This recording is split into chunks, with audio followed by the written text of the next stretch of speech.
네 번째 문제는 리트코드 410번 문제입니다. 앞에까지 문제는 개수를 세는 거였어요. 개수를. 이번 문제는 좀 달라요. 그런데 이런 문제가 바이너리 서치로 풀 수 있도록 만들어지는 문제 중에서 상당히 전형적인 문제에 속합니다. 좀 어려운 문제인데 요거를 제대로 이해하시면 제가 볼 때는 어느 정도는 커버가 되지 않을까 싶어요. 물론 리트코드 보면 문제가 굉장히 많아요. 그 문제들을 여기서 다 풀어볼 수는 없으니까. 그렇지만 요 정도 다뤄보면 대충 감은 오지 않을까 하는 생각을 해봅니다.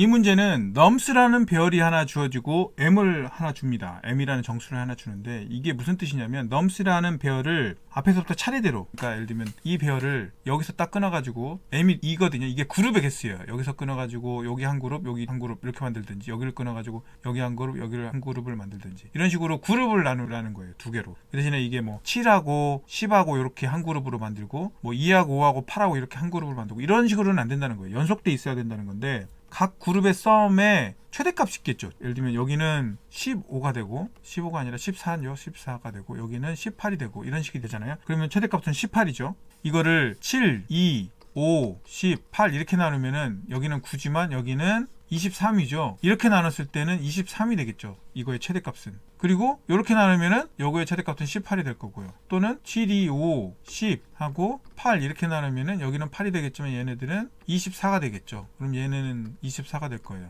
이런 식으로 모든 경우를 따져봤을 때 가장 작게 나눌 수 있는, 이 맥스 값이 가장 작게 만들 수 있는 경우, 이 분할하는 방법을 찾고 그때의 값을 찾으라는 거죠. 여기서는 분할하는 방법까지는 요구하지는 않았지만 그 서버의 맥스 값을 최소로 만들었을 때 그때의 값이 얼마인지를 찾는 거죠. 그래서 이 문제는 사실은 7, 2, 5하고 18 요렇게 나눴을 때, 여기를 잘랐을 때가 가장 좋은 방법이라고 하고, 그때가 결과가 18이 된다는 거죠. 자, 이런 식으로 그룹을 나눠야 되는데, 이 그룹을 어떻게 나눴을 때 저 서버 어레이의 썸이 최소가 되도록 만들 수 있느냐, 이거잖아요. 첫째, 도대체 이게 바이너리 서치로 되는지 안 되는지도 모르죠. 바이너리 서치로는 되나? 이게 가능한가? 가능한지 불가능한지도 몰라요.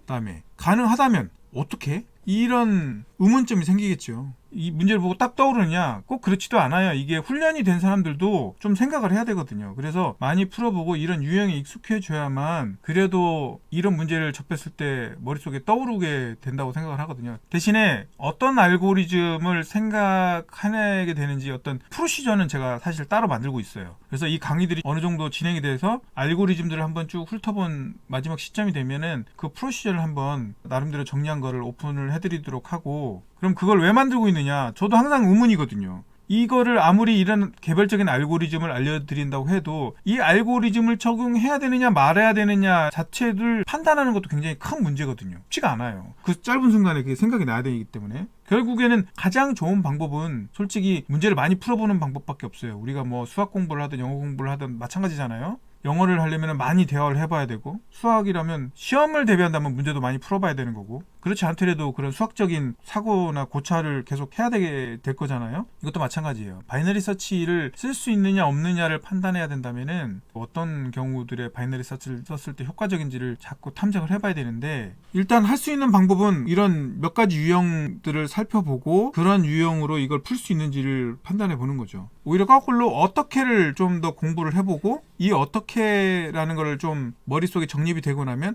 그 방법들로 이게 가능한지를 한번 판단을 해봐서 가능하면 그 솔루션을 쓰게 하는 방법, 이 방법이 그나마 우리가 현실적으로 취할 수 있는 방법 아닐까 싶어요. 그래서 저는 지금 어떻게를 알려드리려고 하는 거예요. 그러면 우리가 찾고자 하는 건 뭐죠? 이 서버 어레이 썸의 맥스 값이 최소가 되게 만드는 거니까 서버 어레이 썸의 맥스 값을 x축으로 놓고 생각해보면 우리가 찾고자 하는 앤서가 여기 있어요. 이게 앤서라고 합시다. 우린 계속 앞에 문제에서도 옵티멀한 값을 t라고 정했으니까, 그러면 문제 정의에 의해서 t보다 작거나 같은 경우로 이 서버 어레이 썸을 만들 수 있다는 얘기가 되잖아요. 그러면 t 플러스 1인 경우로도 만들 수 있나요? 당연히 만들 수 있겠죠. t 플러스 1보다 t가 작으니까 이게 가능했는데 이게 불가능할 리가 없잖아요. 그러니까 서버 어레이 썸의 맥스 값이 t 플러스 1개보다 작게도 만들 수 있죠. 그럼 t 플러스 2개도 만들 수 있나요? 만들 수 있죠, 당연히. 왜냐면 t 플러스 2개는 얘보다 작으니까. 정의에 의해서 t가 옵티멀한 솔루션이라고 가정을 했으니까 이쪽으로는 다 만들 수 있다는 거죠. 만들 수 있냐 없냐를 갖고 판단한다면 여기는 다 만들 수 있다. true가 되겠죠, 전부 다. 그럼 여기는 만들 수가 없어야 얘가 옵티멀한 솔루션이 되는 거죠. 여기 밑에 있는 부분에 t-1도 가능한데 t가 옵티멀이 될 수가 없잖아요. 이건 정의잖아요. 정의. t가 옵티멀이라고 우리가 정의를 했으니까. 그러니까 여기는 다 폴스가 될 거예요. 그러면 우리는 이 옵티멀한 t를 찾기만 하면 돼요. 각 서버의 썸이 이무의 x보다 작거나 같으면 true를 리턴하는 함수를 만들기만 하면 된다는 거죠. 각각의 서버의 썸이 x보다 작거나 같으면 된다는 거예요. 왜냐?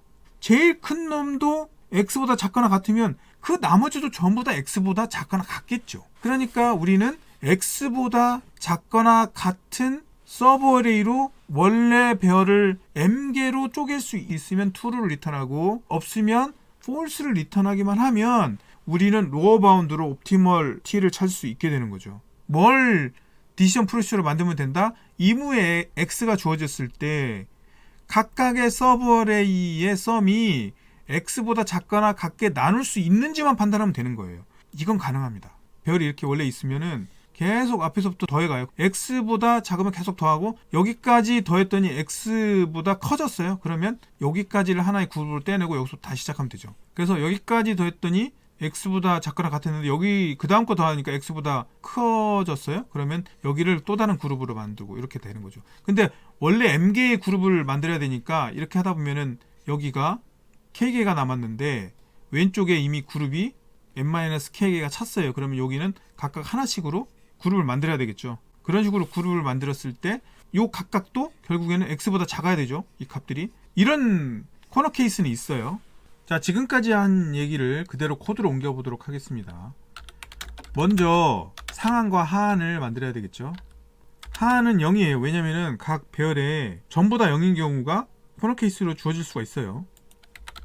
상한은 뭐냐면은 이게 지금 썸에 의해서 돌아가는 로직이기 때문에 전체 배열의 개수가 10의 6승이고 전체 배열의 길이가 10의 3승이니까 전체는 10의 9승이에요.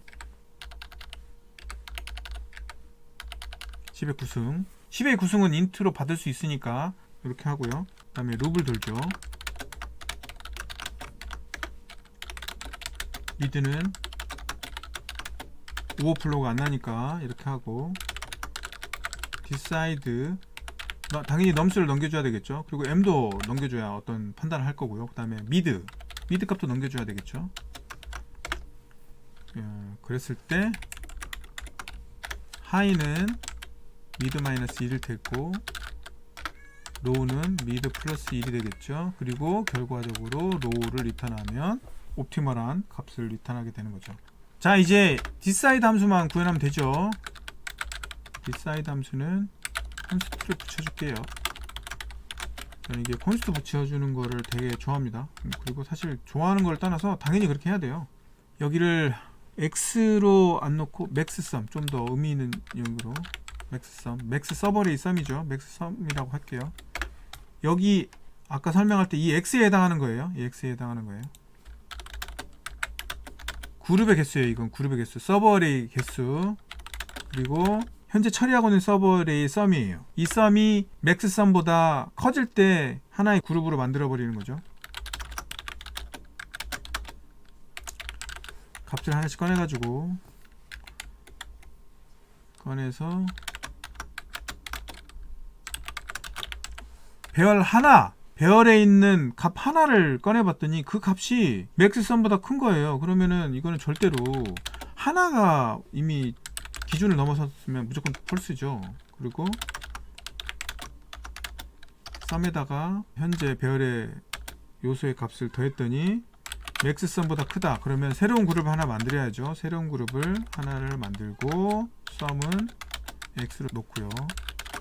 왜냐면 새로운 그룹을 시작했으니까 썸도 다시 x로 놔서 서버레이를 시작하도록 만드는 거죠. 그렇지 않고 맥스 썸보다 작거나 같다면은 현재 어레이를 계속 늘려나가는 거죠. 그리디하게. 그래서 현재 어레이의 썸을 늘려나가는 거예요. 여기는 이미 넘어섰기 때문에 그룹을 현재 작업하고 있는 거를 그룹을 하나를 만들고 그 다음에 새로운 그룹을 시작하도록 만드는 거고요. 이거는 아직 계속 늘려나갈 수 있으니까 현재 그룹을 옆으로 계속 늘려나가는 거예요. 그럼 여기 끝에 왔을 때는 이 룹을 벗어났을 때는 아직 마무리되지 않은 그룹이 하나 있는 거예요. 그래서 그 그룹의 개수를 하나 늘려줘요. 그리고 리턴을 하는데 여기서 우리가 조건을 하나 빼먹었어요. 조건 하나 빼먹었어요. 어떤 조건을 빼먹었냐면은 이 코너 케이스를 정리를 안 했어요. 이 코너 케이스라 함은 쭉 그리드하게 진행하다가 나머지 것들을 전부 다 각각 하나 값들을 하나의 서버 어레이로 만들어야만 전체가 m개로 분할되는 이런 경우에 대한 처리를 안 했어요. 근데 사실은 이런 경우에 대한 처리를 해줄 필요가 없어요. 이렇게 하면 되거든요. 그러니까 이 그룹의 개수가 m개가 되는 경우는, 정확하게 m개가 되는 경우는 그리디하게 탐색했을 때 여기서 m개로 분할을 했다는 얘기고, 만일에 m개보다 작다는 거는 사실 이 경우가 발생한 거예요.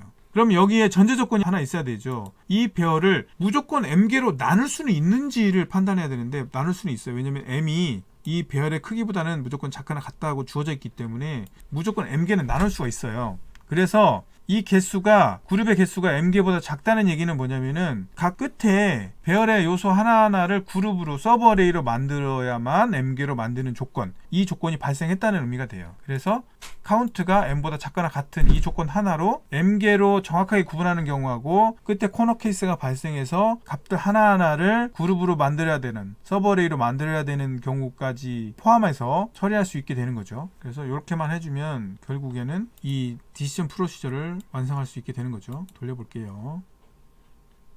아이고 0ms가 나왔네요. 엄청 빠르게 동작하죠. 이거의 타임 컴플렉시티는 5n이 되겠죠. 5n이고 이 코드의 타임 컴플렉시티는 저게 10의 9승인데 저게 맥스 값을 그냥 x라고 놓으면, 맥스 값을 x라고 놓으면 n 곱하기 로그 x가 되겠죠. 자, 여기까지 해가지고 바이너리 서치 문제들을 풀어봤습니다.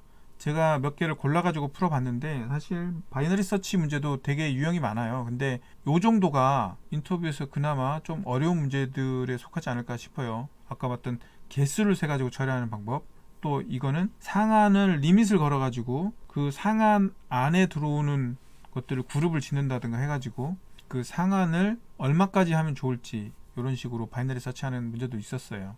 나머지 바이너리 서치 문제들도 굉장히 많으니까 한 번씩 풀어보시면 좋을 것 같아요. 왜냐면은 인터뷰나 이런 데서 바이너리 서치는 굉장히 자주 나오거든요. 바이너리 서치 알고리즘이 굉장히 간단하고 코드도 구현이 쉽기 때문에 바이너리 서치로 풀 수 있는 문제들이 되게 심플하고 간단할 거라고 생각하는 경우가 많은데 그렇지 않습니다. 생각보다 막상 떠오르지도 않고 바이너리 서치로 풀 수 있단 말이야? 이렇게 놀라게 되는 문제들이 되게 많아요. 그래서 리트 코드 문제 보면 카테고리로 구분이 돼 있거든요. 거기서 바이너리 서치 문제들을 좀 쉬운 것부터 이렇게 차근차근 풀어보시면 도움이 많이 될 것 같습니다. 굉장히 빈번하게 나오는 알고리즘 유형이니까 꼭 알아두시면 좋을 것 같고요.